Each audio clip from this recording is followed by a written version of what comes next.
Olá, queridos amigos! Vamos mergulhar hoje em uma das histórias mais enigmáticas e trágicas das Escrituras, a do profeta que foi devorado por um leão. Uma história que se encontra no livro de 1 Reis, capítulo 13.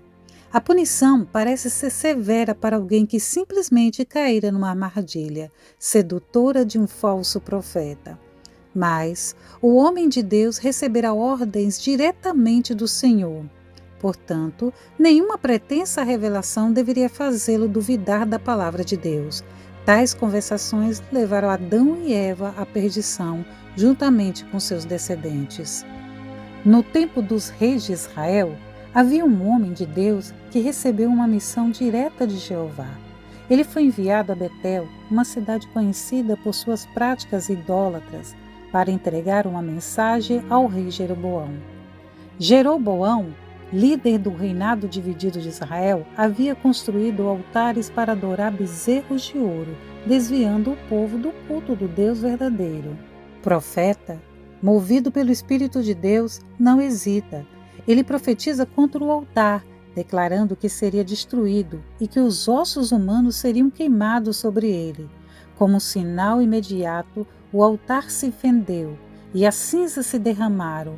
O rei Jeroboão, furioso, estendeu a mão para prender o profeta, mas sua mão secou instantaneamente, tornando-o incapaz de movê-la.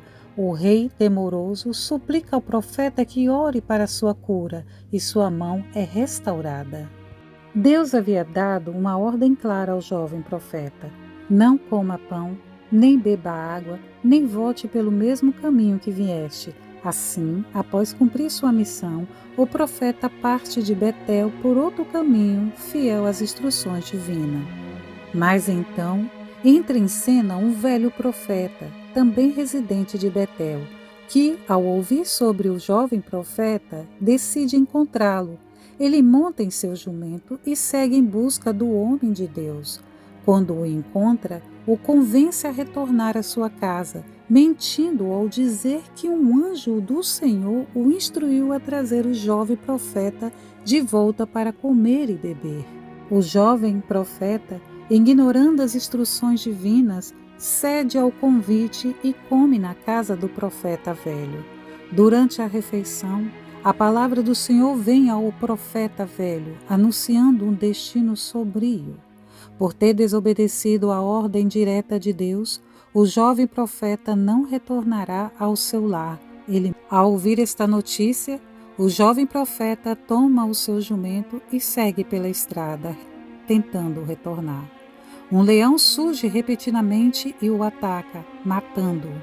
Mas aqui está o detalhe mais chocante: o leão não toca no jumento, nem devora o corpo do profeta. Ele apenas fica de guarda ao lado do corpo caído, um sinal claro de que esta morte era o juízo divino. Esta história nos deixa uma profunda lição sobre a importância de obedecer às ordens de Deus, independentemente de quaisquer circunstâncias. O jovem profeta perdeu a sua vida não por falta de coragem, mas por dar ouvidos a um enganador. Confie no que a palavra de Deus diz, ao invés do que alguém diz ser a verdade. E não dê atenção àquilo que os outros proclamam ser a mensagem de Deus, se suas palavras contradizem a Bíblia. Assim, o profeta foi enterrado, mas sua história permanece, nos lembrando que a fidelidade a Deus deve ser completa, sem concessões. E por aqui nós ficamos, meus amigos. Até a próxima, quando teremos mais histórias bíblicas repletas de lições e mistério. Tchau, tchau!